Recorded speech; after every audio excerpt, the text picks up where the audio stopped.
So let's take a look at what I have going on here, right? So first thing I did is I made it if you hover over this and it just says welcome. I'd like to be able to add on everyone's name, like what name was picked there. I guess that wouldn't have been too wild to add on. But otherwise, first thing I did is I said, okay, I'm going to play around with these angles. I really wanted to make some way that I could show what these angles are. So if you click on 0, you click on really any of them, it'll show you what that angle is, right? Only if you click on a different radio button, then whatever angle is already there is still going to be drawn. So you have to click clear to get this to work properly, right? So if I click clear, it will clear, which is cool, but then you can see immediately after it goes to bad path. I'm not really sure why that's the case.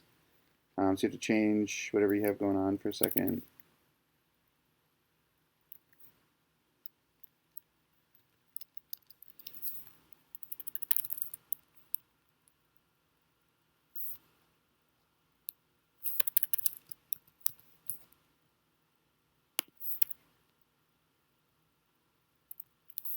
Yeah, you just have to change the letter to go back. But yeah, so anyway, clear does work, which is kind of cool.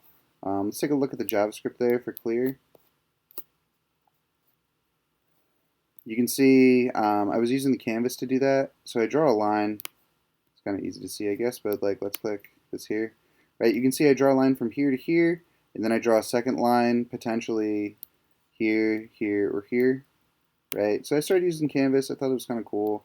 I'd like to have more experience working with Canvas, but otherwise, you can see I just draw those two lines really simple, and then if, else if, right, which was just what button I clicked on, right, it ran accordingly. So I said, okay, take draw angle here, right, which is some function, and then if you click on one of the other buttons up at the top there, right, it says run draw angle on this, on the click. So if I do click that, then it should just run draw angle, which is to say draw like the angle, draw those red lines. Clear, very similar. All it does is it just draws a clear rectangle over the otherwise perfectly transparent canvas. I just took the canvas tool to be 300 by 300 and put it over the top of the circle drawing that I have on there. So clear works, that's cool. Angle to convert, you can pick any number of degrees. It's kind of cool. So I say 300 degrees or whatever. Radians doesn't make a massive difference, right? But 300 degrees tells me it's this many radians. And I mean, it can chop the number up a bit, but again, I run into this weird problem where if I click cancel or OK, it runs pretty normally for a second, then it says, OK, yeah, bad path. So no idea why that's the case. But otherwise, all the features individually work before that happens. So it's kind of weird to me. But which quadrant does 451 degrees fall into? Take away 360, it's basically 91 degrees. It's like right here. But yeah, so I changed these to radio buttons like I said I was going to. That's cool. Otherwise, like the bottom of this doesn't really seem that different. It's just the interactivity of it. So I know that this is quadrant 2. I happen to know the answers on these because I wrote this. But otherwise, I was wondering if the buttons should be like over the top of the individual answers, I don't know. But otherwise, for C, again, it's just which ones are positive. These ones happen to be right. And if I run this, it comes up with a little alert up here, right? And that should show me what's, it says, okay, yeah, perfect score, show your teacher. I click OK, though, and it goes to bad path. Sad. Yeah, so I just changed the letter for a second, change it back. All right, cool. So let's take a look at what went on there as far as the converting angle stuff first.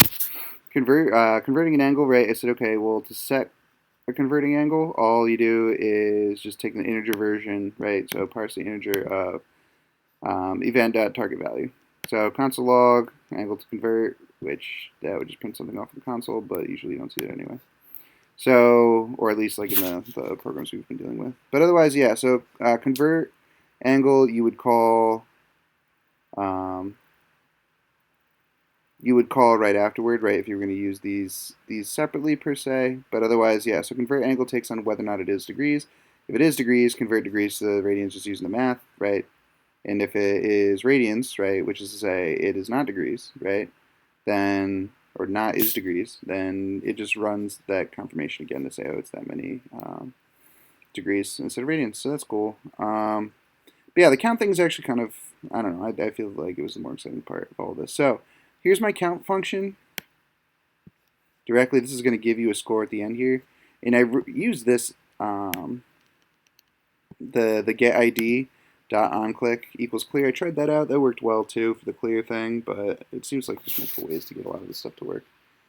But anyway, yeah, so count here, I have count A, count B, count C, right? So you're getting your scores more or less individually. It's kind of, I built this out. You say, okay, score equals your score, which is your numerator, right, from all three. Answered is your denominator from all three. If you got all 10 right, you answered all 10, and you actually got them all right, it says perfect score. Otherwise, it just crunches you out a number, which is kind of entertaining enough. But let's take a look at how these different things are scored, because I think that's actually some cool math. So for A here, you can see it says, okay, well, which one does this fall into, right? Q1, Q2, Q3, Q4. It's supposed to be Q2, right? That's the answer, right? If Q2, if you've checked Q2 here, right, then, oh, that's wrong. Score A should be adding 1. Answered A adds 1, so I mean, it really doesn't make a difference there. It's all kind of going to the same total anyway. But yeah, so that's all going to the same total. Otherwise, if anything else is checked, then answered A plus equals 1 again.